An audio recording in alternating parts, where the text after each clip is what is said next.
Okay, good morning, everyone. Day two. Feels a little different than day one, right? Okay, cool. Rainy day. My name is Amanda Fabiano. I am the owner of Fabiano Consulting, a new company I just recently launched after a decade-long in financial services and mining at Galaxy Digital and Fidelity Investments. Today I'm going to ask everybody to introduce themselves. We're going to be talking about the state of mining. It's an unbelievably interesting time in the mining landscape right now, given we have the halving coming up, and hash price is continuing to rise, Bitcoin price is doing pretty good, and miners have to start thinking a lot about their strategies. So thinking about what they're doing right now, where we are in the market is what we're going to discuss. So can we start with you, Nazar? Oh. Good morning. First, thank you to all of you for getting up bright and early to actually coming to listen to us. So on behalf of everyone here on the panel, thank you. Nazar Khan from TeraWulf. I'm the co-founder and COO of the company. We are a zero carbon energy miner. We have 2 sites in the United States.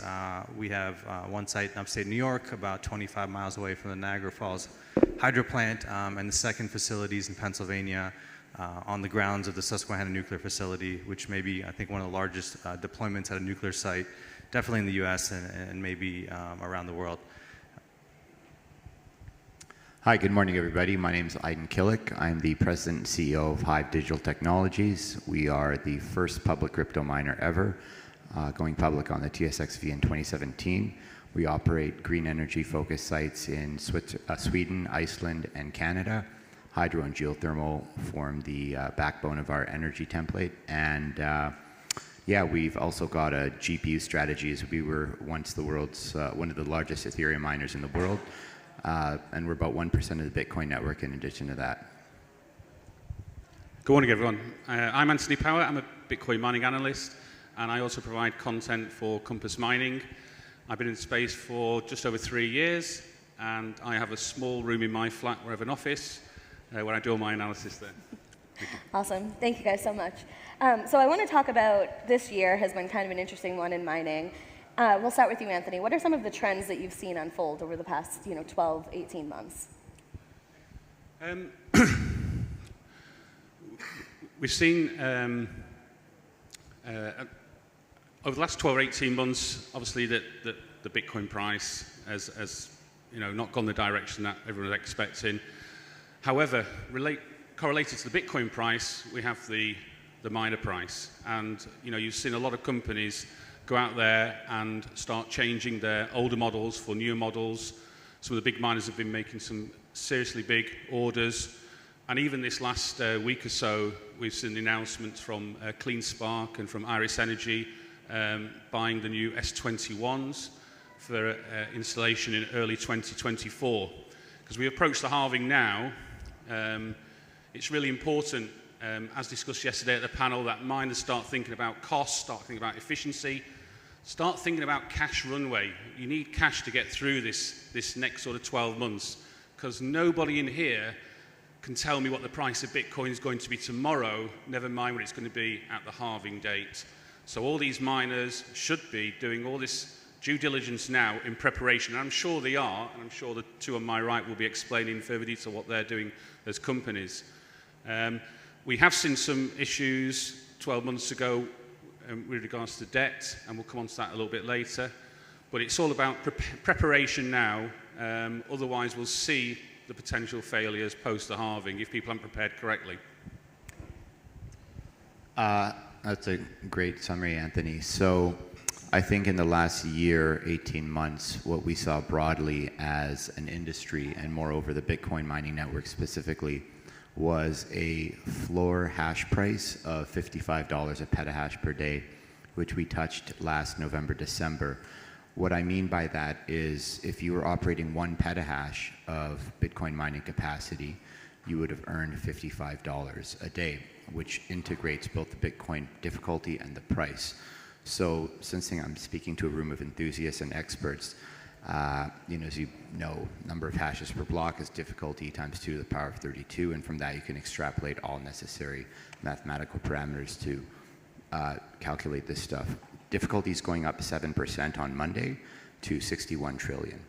That will put us back at a $56 hash price if Bitcoin stays range bound at 27,000. So we are approaching that same floor hash price that we saw in December, and that means that, you know, an XP is going to be doing 10 cents a kilowatt hour of revenue, a J Pro is going to do 8 cents a kilowatt hour of revenue, and, you know, if you're running a 40 joule per terahash machine, you're at 6 cents a kilowatt hour revenue. Now, post-halving, I think what we're going to see is about $40 hash price, where basically J Pro will earn you about 5 cents a kilowatt hour revenue.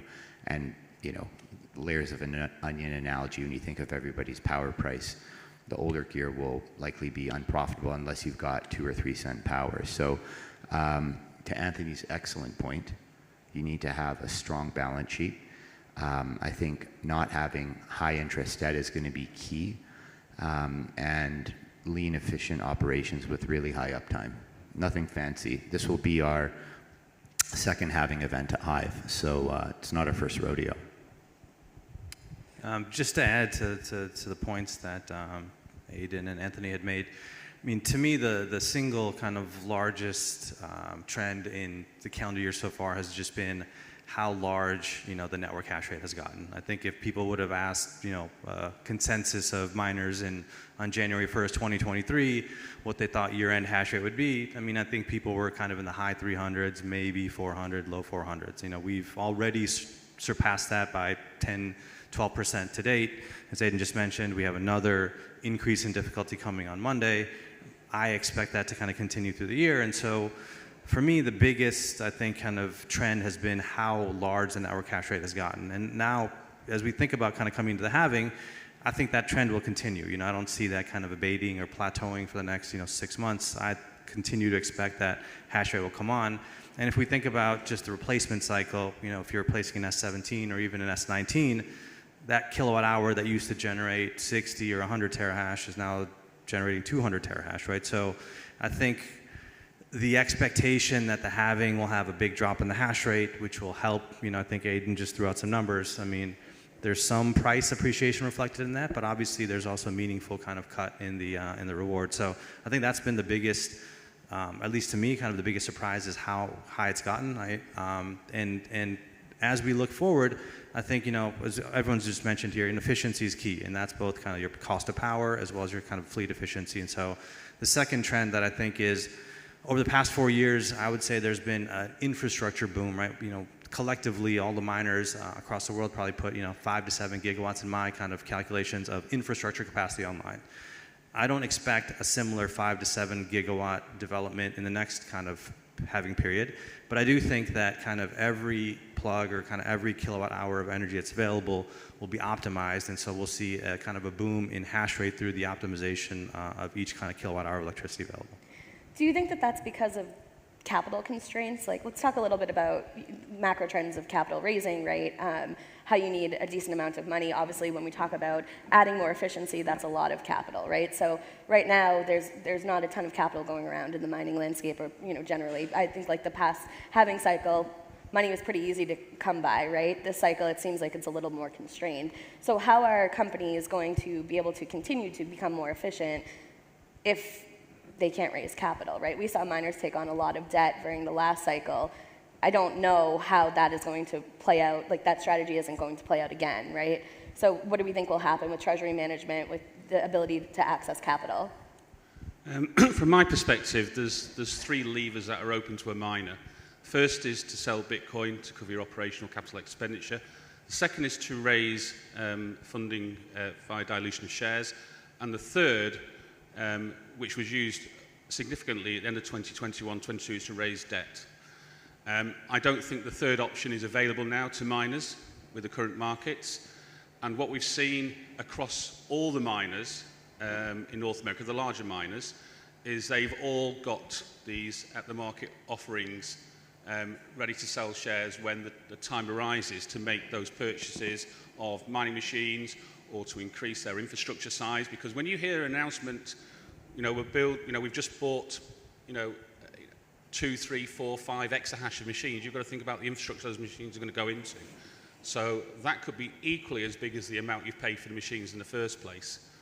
So there's not a lot of available capital out there, and it's how the miners now navigate through this period with the Bitcoin price as it is at the moment, sort of stagnating, it's going to be a challenge.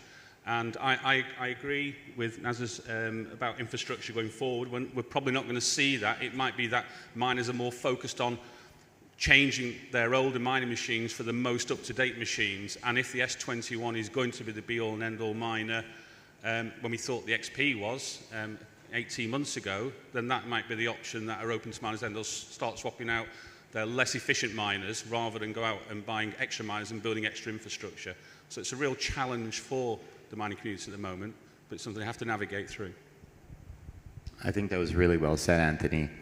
When you consider the scale that the industry's at now, you know, when HIVE went public in 2017, the first facility was 2 megawatts, right? All the crypto miners in, you know, that first era, 5, 10 megawatts was a big deal. Now we've got 150 megawatts globally, and there are companies with more. But I've always maintained that mining isn't about economies of scale, it's about economies of efficiency. If your unit economics are not sound, the bigger you are, the harder you will fall. And you'll never know what the next machine coming out is. I mean, you know, for anyone who's taken, you know, ASEC design in university or is just enthusiastic about it, everyone seemed to think that we were reaching the physical limit of whatever nanometer technology. But here we are with the S21 coming out with, you know, 18 joules per terahash efficiency. I think what's really important to acknowledge is the ROI. Are you going to make money back from your investment? So, you know, I guess they're selling the S21 for $14 a terahash. If you do a pre-order, which sounds really exciting, you have to keep in mind that there's going to be a lead time on that. So once you deploy your capital, as a public company, I mean, our chairman, Frank Holmes, has been in capital markets for 40 years, and we want to make money for our shareholders, right? We're mindful of dilution and treasury management. So if we just print a bunch of shares to buy a new sexy machine for a headline, is that really in the best interest of our shareholders? What I mean is, right now, you can get a K Pro for $11.50 a terahash. You can buy an XP for $20 a terahash. If you factor in the halving event in 200 days, and you assume a $55 hash price until then, and then you assume, say, a $40 hash price post-halving, and it couldn't be worse, by the way, you're at a 1,000-day ROI at an XP at $20 a terahash right now. 1,000 days, that's 3 years. K Pro, you can buy at $11.50 a terahash, similar efficiency, it's a much, much better ROI. The S21 sounds incredible. I'd love to see it operate. I'd love to test a few before I start buying a whole bunch of them. But I think that one really needs to be mindful of, you need to control what you can control and make decisions based on that, and what you can't control or what 6 months down the road. What I'm trying to say is we like to buy machines that we could plug in tomorrow, immediate delivery. That's been our focus, and that's worked very well for us. And I guess as for how long the bear market post-halving lasts, that is one thing we also don't know. We can predict floor price bottoms, but we don't know when Bitcoin is going to rally. There's macro issues with politics. We'll talk about that on another question. So you just have to be prepared for an indefinite bear market.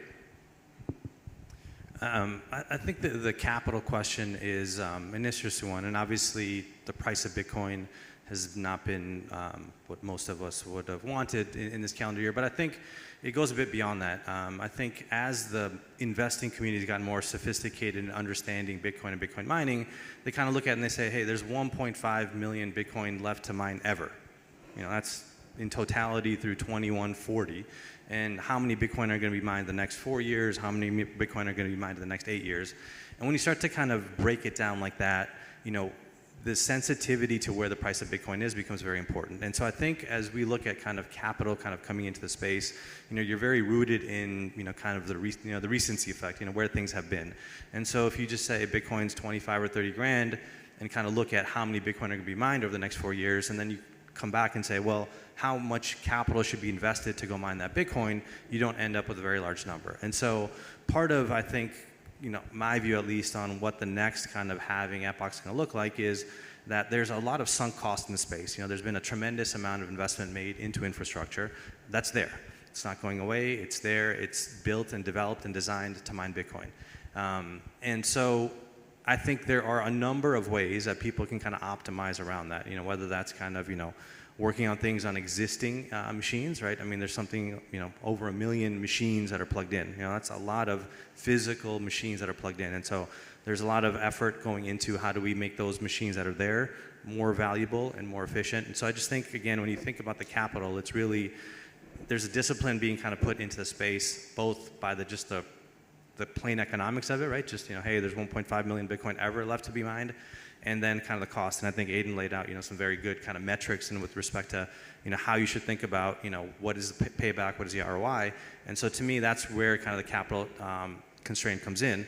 Now, that can change quickly. If all of a sudden you have a different price of Bitcoin 6, 12 months or 18 months from today, all of a sudden that recency effect is going to anchor to a very different price. And so that's where I just see, we'd have these boom and bust cycles. And I think a lot of it is just kind of geared towards that. One interesting thing, too, about ASEX, right, we were going to talk about the ASIC landscape a little bit. When we think about building out a large infrastructure site, right, there's obviously a lot of repair that goes into ASICs, and just like, it doesn't always operate exactly how you plan it to operate in your head. When you think about the boards, right, when we had the S9s, you could easily replace boards. They were interchangeable. Now, the new machines, I think that, and Nick in the audience can probably quote me on this, the J Pros have like 20 different types of hash boards or something like that. So you can't just buy like replacement parts and just like interchange them whenever you want. So the operations has also become more complex, right? So that sunk cost makes sense, right? But you also need, I think one of the biggest things that is not talked about a lot is you need that operational experience and expertise in order to actually be a good miner. And you see that in some of the public releases, right? At least you see people operating at a large megawatt percentage, but the amount of output that they have is different, right? And that might be because they have diversification strategies where they shut off, right, and they sell power back to the grid, or maybe they don't. But I always think that that's like the most interesting piece that is not really talked about, is like the operational piece of like mining and like building and operating a mining site. I think is extremely important, that we kind of miss sometimes when we're talking about like the numbers, right? So with the sunk cost piece, and we're thinking about like what's going to happen over the next 12 months in the space, will we see companies that are really good at infrastructure kind of work with companies that are really good at capital management? And will we see M&A? Will we see different trends happening? We have a lot of miners that are between, like 5 to 8 exahash. Like, is there some marriages that we think will kind of come about over the next year? Because there's like a semblance of like, we have something that someone else doesn't have. We need to survive over the next however long. It's certainly going to be a challenge. I mean, Amanda and I, we met 18 months ago in London at the AIM Summit, and we were discussing this particular topic of the M&A activity. And we'd had a discussion about a couple of miners who possibly could, fall foul on that. And one of them actually sort of did end up having to sell their site to Galaxy just to keep the cash flow coming in and reduce some of the debt, the burden of the debt, as the Bitcoin price had reached 15,000 in December last year.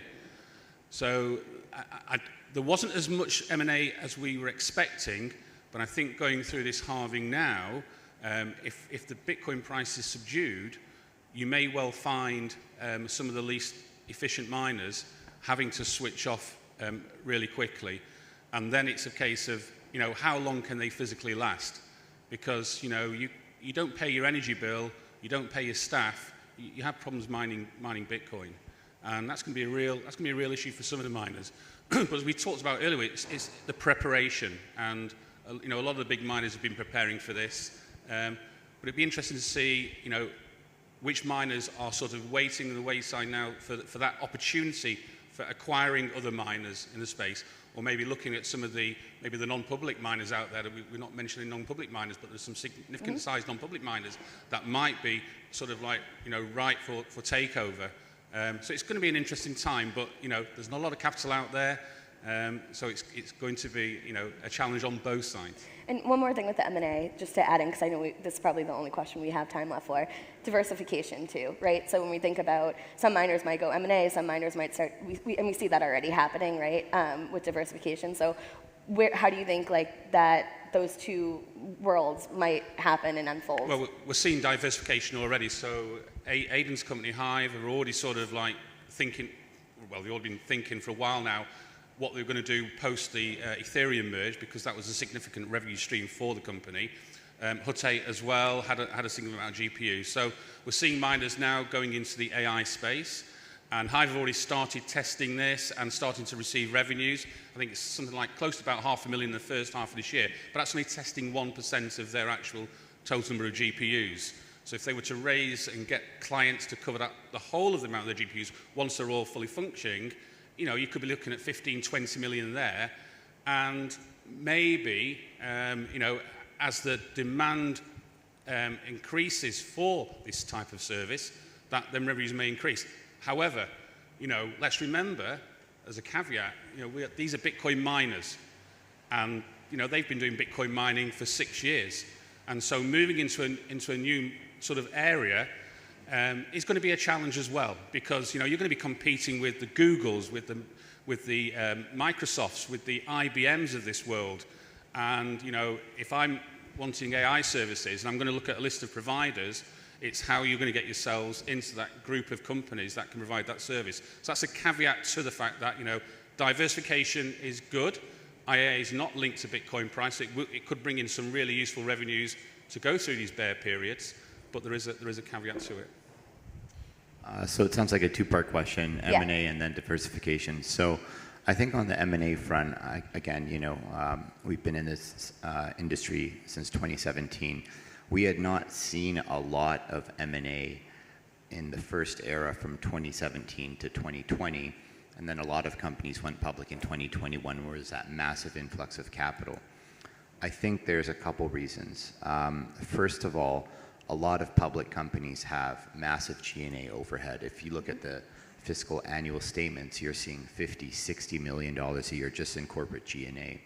So when you look at that, and a lot of these companies trade at a premium or multiple, it doesn't become attractive on a dollar per megawatt basis for a site. I think that's why companies are focused on acquiring private miners or acquiring assets. So miners might trade assets. So why might you trade an asset? Well, actually one thing that Anthony does, which I really enjoy, and he's been doing it for a long time, he's probably getting bored of it now, but keep it up, my friend, is he reports on the Bitcoin per exahash of all the miners on a monthly basis, and he's got a great narrative around it. So the Bitcoin per exahash is the primary KPI now that we're at massive scale, at the exahash scale. One would think that everybody produces the same amount of Bitcoin per exahash, but we're beyond an industrial allocation of resources. These are like civic allocation of resources. We have 2 substations in New Brunswick. We have a high voltage engineer come in and maintain them, et cetera, et cetera. As a virtue of that, we have amongst the best Bitcoin per exahash production in the sector consistently. Why I say that is another facility might have good bones, but if for whatever reason the Bitcoin per exahash is subpar or not optimized, you might be able to come and realize an acquisition of that asset, go in with your controls and processes, have your team go train up the guys, install your own software, et cetera, and yield better value out of an existing asset. So I think more asset trading rather than corporate M&A. And then on the diversifications, I guess Anthony sort of gave a little spoiler alert. But yeah, so we've been extremely excited and focused on the AI compute infrastructure that we've been building. Really, HIVE is positioning itself as an AI picks and shovels play. Our 38,000 NVIDIA GPUs, we are expanding. About 15% of our GPUs will be doing about $15 million of cash flow by the end of this year. And one statistic, if you remember from this whole chat, I know I've been Mr. Numbers guy on stage, I hope you find it entertaining. Profit margins of over $1 per kilowatt hour. So we're talking about 8 cents per kilowatt hour if you're mining, over $1 a kilowatt hour. So the profit margins are 12 to 15x that of Bitcoin mining, but right? The cost is higher, right, to build out. Yeah, I'm talking about profit. So I know, but just explaining the difference, right? So like the infrastructure for a Bitcoin mine is different than the infrastructure for an AI. Absolutely. So just to clarify Amanda's point, a tier 3, you're going to run at maybe 20, 30 cents a kilowatt hour, but your revenues are $1.50 a kilowatt hour. So even if you back that off, your profits are about $1.20 a kilowatt hour, right? So that's what I was alluding to. I was just trying to keep it macro, but yeah, feel free to drill down on questions. So it's very exciting. We avoid directly competing with hyperscalers. There's a massive growing demand of small to medium enterprises. We just launched a GPU contest actually to give away 1,000 hours of free compute to any coders or enthusiasts who want to do anything cool with a large language model, et cetera. So it's an exciting time. It's a high margin business. It gives us a strong hedge. I do see the bear market as a good opportunity for expansion. And building in general, right? Best time to build is a bear market. Oh yeah. It's like the antithesis of capital markets. The best time to take money is when Bitcoin's high. The worst time to build is when Bitcoin's high. Everybody who's built a Bitcoin mine here? Show of hands. A lot of you guys, yeah. So you know, everything seems to be more expensive when Bitcoin's at 60 grand, but I don't know. Even the electricians charge you more. They just need a chance. I think on the M&A question. You know, as Aydin made a point earlier, it said that, you know, the game of Bitcoin mining is a game of efficiency, right? Effectively, we're converters. We're taking a kilowatt hour of electricity, running it through a machine called an ASEX, and generating hash. And so our input cost, how good we are at kind of running that, again, kind of that KPI that Aydin mentioned again on just kind of your Bitcoin mine per exahash, that's what we are. And when you look at the cost structures of the public companies, right, that say there's kind of three buckets, right? There's the direct cost, what's your energy cost, and how efficient are you? And, you know, Anthony, you know, again, puts out numbers on everybody so you can kind of see where we all, you know, everyone stacks up. Then there's kind of overheads. And as Aydin mentioned, all the public companies, 20 of us are running anywhere from 20 to 50 to $60 million a year. That's a lot of money. And so my view is just versus kind of the prior halving that occurred when you had, I don't know, was there 2 public companies at the time of the last halving? Maybe 3? 2 or 3 public companies versus 20 today. And if, again, there's not a significant rally in price of Bitcoin, that efficiency becomes very important. And you multiply, let's just call it on average, 30, 40 million SG&A across 20 companies. That's a lot of capital value to be kind of captured. And so I do think that versus prior episodes, there will be a stronger focus because it's such low-hanging fruit, especially if kind of, you know, the prediction of, you know, 4 cents or 5 cents or 3 cents, whatever that number is, it's in that range, there's going to be low-hanging fruit. So that's, you know, and there's a number of companies in that, as Amanda mentioned, in that 5 to 8 exahash range, where again, if there are ways to kind of capture those synergies, that could be very accretive to shareholders. And so I would expect, my own view is kind of the second half of 24 will be a time where we see more of those things. With respect to diversification, you know, we at TeraWulf come from a power background. You know, we developed, owned, and operated power generation facilities for 20 plus years. And what brought us into Bitcoin mining was really thinking about how these loads can be integrated back to the grid. And when we're mining Bitcoin, you know, I tell people you're kind of playing 2 macro trends. You know, one obviously is Bitcoin, but the second is the wholesale change of the supply stack, you know, particularly in the United States, but also in jurisdictions across the world. So as that supply stack is changing, we're fundamentally changing how the grid operates, going from a kind of a system where the supply would follow the demand to now where the demand has to follow the supply because almost every single megawatt that's being added is intermittent in nature. And so having a responsive load is critical. So as we think about, you know, diversification of revenue, our expectation is that over time, 30% of our revenue will come not from mining Bitcoin. And that's because we'll be offering kind of a value and a service back to the grid. And so how we position those loads, and again, not every load is the same. Not all loads will be able to accrue those same benefits. So where you position your loads, how you position your loads, and how you integrate them back to the grid will be a critical, you know, value driver, you know, for us in particular, but I think the industry more broadly as well. Awesome. Thank you guys so much. I think we're out of time. Appreciate your insight. It should be an exciting time over the next 12 months. All right. Thank you, Miami, for the last 3 years in this amazing city. The whole world shut down, but Miami welcomed us with open arms. We want to show Bitcoin to the whole world. We are taking the conference on the road to set the stage for Bitcoin in a new city.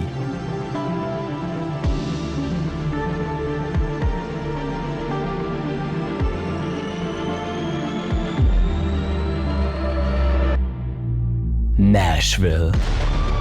Bitcoin 2024 is coming to Nashville in Tennessee, a city that is known as a music and freedom city. Bitcoin 2024 in Nashville from July 25th to 27th.